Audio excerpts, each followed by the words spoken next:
Hello student, welcome to Edware. Last class में हमने phases of cell cycle को एकदम अच्छी तरीके से कंप्लीट कर लिया। हमारा इसी के साथ G1 phase, S phase, G2 phase और साथ साथ में G0 फेज के बारे में हमने समझा दिया। देन इसके बाद हम बात करेंगे अमाउंट और प्लॉइडी की, जब क्रोमोसोम कैसे डिवाइड होता है और क्रोमोसोम कब दिखता है। तो चलिए इस लेक्चर में कंटिन्यू करते हैं। तो स्टूडेंट, सबसे पहले हम अमाउंट के बारे में समझेंगे कि अमाउंट क्या होता है। सबसे पहले मैंने आपका सेल साइकिल बनाया है। यहाँ पे ये आपका सेल साइकिल है। देन मैंने इसको डिवाइड कर दिया।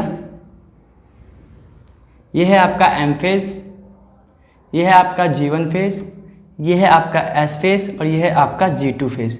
तो मैंने आपको लास्ट लेक्चर में समझाया था कि क्रोमोसोम कब विजिबल रहता है। आपका chromosome only visible in M phase. ठीक, यहाँ पे क्या हो रहा है, यहाँ पे क्रोमोसोम की जगह क्या थे, यहाँ पे क्रोमैटिन थे। क्या थे यहाँ पे? क्रोमैटिन। क्रोमोसोम मैंने सब समझा दिया है आपको, एक बार देख लेना लास्ट लेक्चर को दोबारा से। क्रोमैटिन है ये, यहाँ पे भी क्रोमैटिन है और यहाँ पे भी क्रोमैटिन है। तो अब क्वेश्चन ये है कि आपने भी बोला था कि एस फेज में क्या हो रहा है, डीएनए रेप्लिकेशन हो रहा है, और मैं अमाउंट के बारे में आपको समझा रहा हूँ सबसे पहले। तो अब ध्यान से देखना, ये क्रोमैटिन है, यहाँ तक आया क्रोमैटिन ही रहेगा। यहाँ जैसे ही आया ये, यहाँ क्रोमैटिन क्या होगा, डबल होना स्टार्ट हो जाएगा। डबल यहाँ कंप्लीट नहीं होता है, डबल यहाँ पे कंप्लीटेशन नहीं होता। अभी ये डीएनए है, मैंने इसको खोल के दिखा रहा हूँ, डीएनए की तरह दिखा रहा हूँ आपको और अच्छे से समझ में आएगा।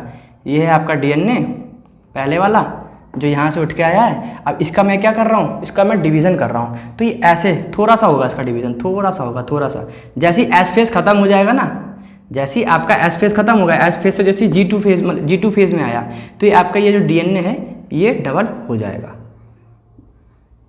ये डबल हो जाएगा। ये अभी ये यहाँ पे डबल कंटिन्यू चल रही है। यहाँ पे जैसे ये एस फेज एंड होगा, एस फेज के एंड होते ही जैसे वो G2 फेज में डीएनए हमारा गया, वो क्या हो जाएगा, डबल हो जाएगा। देन इसके बाद ये डबल डीएनए दिख रहा है आपको। ये M फेज में मैंने अभी बताया था आपको कि सेल क्या हो रही है, डिवाइड हो रही है। तो मैंने यहाँ पे 2 सेल बना लिए। M फेज में मिटा रहा हूँ आपका, यहाँ पे मैंने 2 सेल बनाया। 2 सेल क्या, ये 2 सेल हैं, सेल डिवाइड हो गई हैं। एक डीएनए इसके पास चली जाएंगी और एक डीएनए इसके पास चली जाएंगे, एक डीएनए इसके पास चली जाएंगी। तो मैं कहीं ना कहीं इसको एक मैं नंबर से आपको डिनोट करता हूँ। यहाँ पे मैंने डीएनए का अमाउंट ले लिया 2C मैंने एक अमाउंट ले लिया। आप C की जगह कुछ भी ले सकते हो, X Y जो भी आपको लेना होगा। मैंने यहाँ पे 2C लिया है। देन C मैंने इसलिए लिया कि क्रोमोसोम से रिलेटेड है, देन इसलिए मैंने C लिया है 2C से आते ही यहाँ पे जैसे ही इधर आया तो यहाँ पे क्या हो जाएगा अमाउंट आपका, यहाँ पे अमाउंट हो जाएगा आपका 4C। ठीक है, यहाँ पे भी अमाउंट कैसा रहेगा आपका 4C। और जैसे ही सेल डिवाइड होगा तो यहाँ पे क्या हो जाएगा 2C, ये भी क्या हो जाएगा 2C। तो आप यहाँ पे ध्यान से चीज़ देखना कि अमाउंट चेंज कहाँ हो रहा है।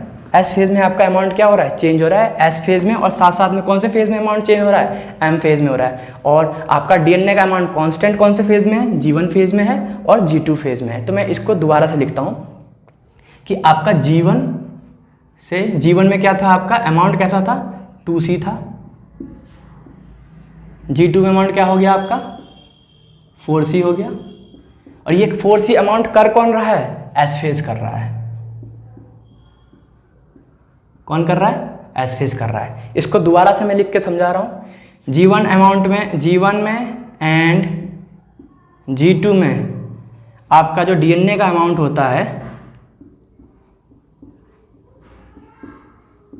कैसा होता है, कांस्टेंट रहेगा। बट आपका S phase and M phase, इसमें डीएनए का अमाउंट कैसा रहेगा, चेंज हो जाएगा। चेंज बोल लो या फिर वेरिएबल बोल लो।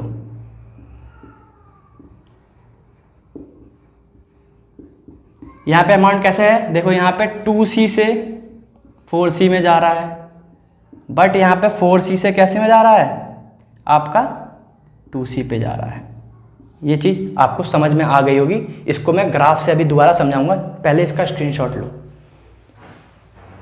तो स्टूडेंट, अमाउंट को लेके आप पे क्वेश्चन इस तरीके से पूछा जा सकता है कि ऐसा कौन सा फेज है, मतलब इंटरफेस की बात करें जहाँ पे अमाउंट क्या हो रहा है, चेंज हो रहा है। तो आपको याद रखना पड़ेगा कि एस फेज में अमाउंट क्या हो रहा है, चेंज हो रहा है। इंटरफेस है ना, इंटरफेस मैंने आपको समझाया था कि G1 plus S plus G2 आपके क्या कहलाते हैं, ये आपके इंटरफेस कहलाते हैं। ठीक है, लेकिन यहाँ पे अमाउंट क्या हो रहा था आपका वेरिएबल हो रहा था। तो इसलिए आपको ये याद रखना पड़ेगा कि ऐसा कौन सा फेज़ है जो इंटरफेस में आता है और वहाँ पे डीएनए का अमाउंट क्या हो रहा है, वेरिएबल हो रहा है। ठीक है, और अमाउंट को मैं एक बार ग्राफ से समझाता हूँ। ग्राफ से यहाँ पे मैंने आपका फेज़ ले लिया और यहाँ पे मैंने आपका अमाउंट ले लिया। अमाउंट में क्या क्या था आपका, एक था आपका 2C और एक था आपका 4C। तो सबसे पहले मैं G1 फेज़ की बात करता। G1 में कैसा था अमाउंट, पहले आपका 2C था। 2C के बाद फिर S फेज़ में कहाँ चला गया, वो 4C पे आ गया। किस पे आ गया, 4C पे। देखो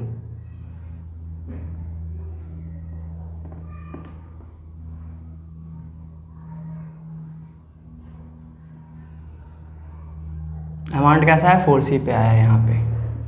यहाँ देखो 4C पे है।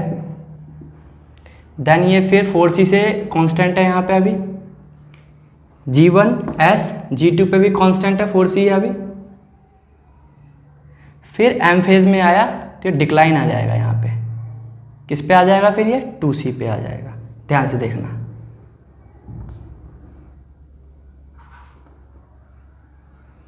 ये है आपका G1 फेज़, ये है आपका S फेज़, ये है आपका G2 फेज़ और ये है आपका M फेज़। G2 पे अमाउंट कैसा है, कांस्टेंट है। देखो लाइन कांस्टेंट है, ये 2C अमाउंट है। वही यहाँ G1 और G2 में देखो लाइन कांस्टेंट है, तो आपका क्या कहला रहा है, ये कांस्टेंट है। यहाँ पे अमाउंट क्या हो रहा है, चेंज नहीं हो रहा है। ये दोनों फेज़ में क्या हो रहा है, अमाउंट कांस्टेंट है। डीएनए का अमाउंट कैसा है यहाँ पे, कांस्टेंट है। बट आपका एस फेज़ में इंक्लाइन हो रहा है और आपका जो है एम फेज़ उसमें डिक्लाइन हो रहा है। तो एस फेज़ और एम फेज़ में क्या हो रहा है, अमाउंट आपका वेरिएबल है। एस फेज़ और एम फेज़ में अमाउंट कैसा है, वेरिएबल है।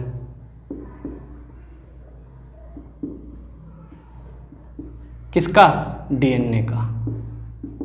तो मुझे लग रहा है कि आपको इस ग्राफ से ज़्यादा समझ में आया होगा, तो इसका स्क्रीनशॉट ले लो। अभी हो जाता कांड।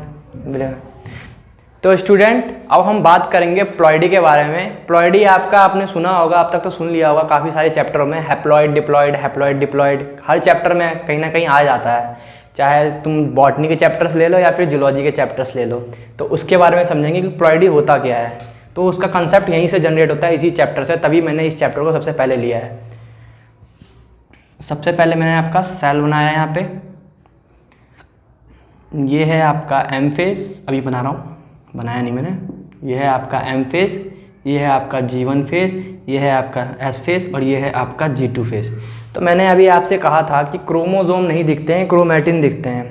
बट ये क्रोमैटिन है। अगर मैं क्रोमोसोम देखने की बात करूँगा तो क्रोमोसोम मुझे इस तरीके से देखने को मिलेगा, इस तरीके का देखने को मिलेगा। ये कैसा है, ये होमोलोगस पेयर है। क्रोमोसोम अगर मैं देखने की बात करूँ तो ये क्रोमोसोम इस तरीके से देखने को मिलेगा मुझे। बना देता हूँ थोड़ा सही से। और ये किससे अटैच रहता है, मैंने आपको बताया था कि ये सेंट्रोमियर से कैसा रहता है, अटैच रहता है। ये सेम जैसे दिख रहे हैं तो इसलिए हम बोलते हैं इसको होमोलोगस पेयर बोलते हैं। क्या बोलते हैं इसको, होमोलोगस पेयर बोलते हैं। अगर मैं G2 फेज़ की बात करूँ, S फेज़ में क्या हो रहा है, S फेज़ में डीएनए डबल होगा। तो G2 फेज़ में कैसा देखने को मिलेगा, अगर मैं क्रोमैटिन देखने को मिलता है, लेकिन मैं एज्यूम कर रहा हूँ कि अगर आपको क्रोमोसोम देखने को मिलेगा तो किस तरीके से देखने को मिलेगा। देखो सेम टू सेम है, पहले हम सेम टू सेम बना लेंगे इसको। लेकिन यहाँ पे होता क्या है, यहाँ पे इसके साथ में एक और जोड़ा आ जाता है, पेयर नहीं आता, मतलब इसकी एक और कॉपी बन जाती है। ये दोनों, ये भी कॉपी बन जाती है इन दोनों की। ये कॉपी क्यों बनती है, ताकि जब सेल डिवाइड होगा तो एक इसके पास चला जाए और एक इसके पास चला जाए, इस तरीके से। ये इसलिए बनाई जाती है कॉपी, ईजिली डिवाइड कर सके। साथ में ये डबल होगा इसके साथ में। और मैंने आपको ये चीज़ बताया था कि ये जो होता है, एक को हम क्रोमैटिड बोलते हैं। क्या बोलते हैं हम इसको, इसको हम क्रोमेटिड बोलते हैं। तो यहाँ पे कितने क्रोमेटिड है? 2 क्रोमेटिड है। ध्यान से देखो, सबसे पहले यह मैंने अभी बोला था जीवन फेज में क्या देखने को मिलता है? क्रोमैटिन देखने को मिलता है। बट यहाँ पे अगर मैंने बोला कि अगर मैं क्रोमोजोम को विजुअलाइज करूंगा तो मैं एज्यूम कर रहा कि क्रोमोजोम मेरे को इस तरीके से देखने को मिलेंगे। और क्रोमोजोम किससे अटैच रहता है? ये जो है आपका, इसको सेंट्रोमियर बोलते हैं, सेंट्रोमियर से अटैच रहता है। ये किससे अटैच रहता है? सेंट्रोमियर से अटैच रहता है। तो यह है आपका, मतलब सेम दिखते हैं तो आपको पता होगा इसको क्या बोलते हैं? होमोलोगस पेयर बोलते हैं। ठीक, ये क्रोमोसोम है आपका G1 फेज का। G2 फेज में क्या होगा? एस फेज की मैं कंसीडर नहीं कर रहा हूँ मैं। G2 फेज में क्या एंड मोमेंट पे क्या होने वाला है, G2 फेज की बात कर रहा हूँ। G2 फेज में इसका एक और पेयर आ जाएगा। मान लो अगर यहाँ पे कैपिटल A जीन है तो यहाँ पे कैपिटल A होगा और साथ साथ में यहाँ पे भी कैपिटल A होगा। इसके साथ एक और कॉपी बन जाएगी। अगर यहाँ पे स्मॉल a जीन होगी तो यहाँ पे ये हो जाएगी, स्मॉल a जीन हो जाएगी, स्मॉल a ये जीन हो जाएगी। अब यहाँ पे मैं बात करता हूँ आपका कंसेप्ट ऑफ प्लॉइडी, जो मैंने बताया था हैप्लॉइड और डिप्लॉइड। जो आपका ये एक साइड है, इस एक साइड को मैं बोलता हूँ हैप्लॉइड। क्या बोलता हूँ मैं? हैप्लॉइड। और मैं ये दोनों साइड की बात कर रहा हूँ, ये दोनों साइड की बात करूं जब भी, तो ये क्या कहलाता है? ये डिप्लॉइड कहलाता है। तो यहाँ क्रोमोसोम गिनो कितने हैं यहाँ पे? 1 2 3 4। एक चीज़ आपको याद रखना है कि क्रोमोसोम कभी जब डिवीज़न होता है तो क्रोमोसोम की संख्या जो होती है वो कभी चेंज नहीं होती है। ठीक है, यहाँ पे 4 क्रोमोसोम है। यहाँ पे मैं इस पूरे एक को एक क्रोमोसोम मानूंगा, पूरे एक को मैं पूरा एक क्रोमोसोम मानूंगा। तो यहाँ पे भी कितने क्रोमोसोम हो गए? 1 2 3 4। यहाँ पे भी 4 क्रोमोसोम हो गए। तो आपने देखा क्रोमोसोम का नंबर चेंज हुआ? नहीं हुआ। बट यहाँ पे क्रोमेटिड, मतलब क्रोमैटिन, जो आपका क्रोमेटिड है, क्रोमैटिन का नंबर क्या हो जाएगा? चेंज हो जाएगा। तो आपका क्रोमोसोम क्या रहता है? बराबर रहता है।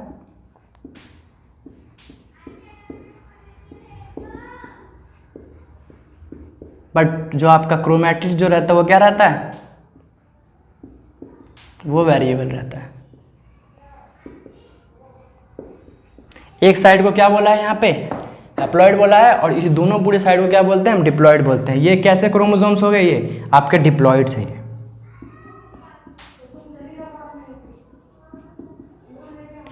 चलिए फिर इसका स्क्रीनशॉट लीजिए। तो स्टूडेंट आपको एक चीज याद रखनी पड़ेगी, यहाँ पे G1 से लेके G2 में क्रोमोसोम का अमाउंट क्या होता है? सेम रहता है। क्रोमोसोम नंबर चेंज नहीं होते, ये याद रख लेना आपको। क्रोमोसोम नंबर क्या रहते हैं आपके? सेम रहते हैं।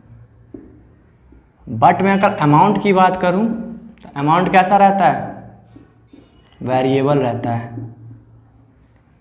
क्योंकि आपको क्या मिलेगा? क्रोमैटिड देखने को मिलता है। क्रोमैटिड की क्या मिलती है? आपकी कॉपी देखने को मिलती है। क्रोमैटिड की कॉपी विजिबल होती है वहाँ पे। तो ये था आपका प्लॉइडी का कंसेप्ट। और प्लॉइडी में आपके 2 चीज़ होते हैं। एक साइड होगी तो ये मैंने एक होमोलोगस पेयर बना देता हूँ। ये होमोलोगस पेयर है, दोनों अगर सेम से दिखेंगे तो। अगर मैं ह्यूमन बीइंग की बात करूँ तो यहाँ पे कितने पेयर देखने को मिलेंगे? 23 देखने को मिलेंगे। तो एक साइड को मैं क्या कंसिडर करूँगा मैं? ये हैप्लॉइड है आपका। अगर मैं इन दोनों को कंसीडर करूं तो ये क्या हो जाएगा? फिर ये डिप्लॉइड हो जाएगा। Diploid, PL diploid. तो जल्दी से इसका स्क्रीनशॉट लो फिर। तो स्टूडेंट आई होप कि आपको कंसेप्ट ऑफ प्लॉइडी और अमाउंट का समझ में आया होगा, क्योंकि ये आपके बेस हैं। अगर आपको ये समझ में आ गया तो आपका आने वाला टॉपिक है मियोसिस और माइटोसिस, आपको ईजिली समझ में आएगा। तो तब तक पढ़ाई करते रहिए और इस चैनल को ज़्यादा से ज़्यादा सब्सक्राइब कीजिए, देन शेयर कीजिए। Thank you so much.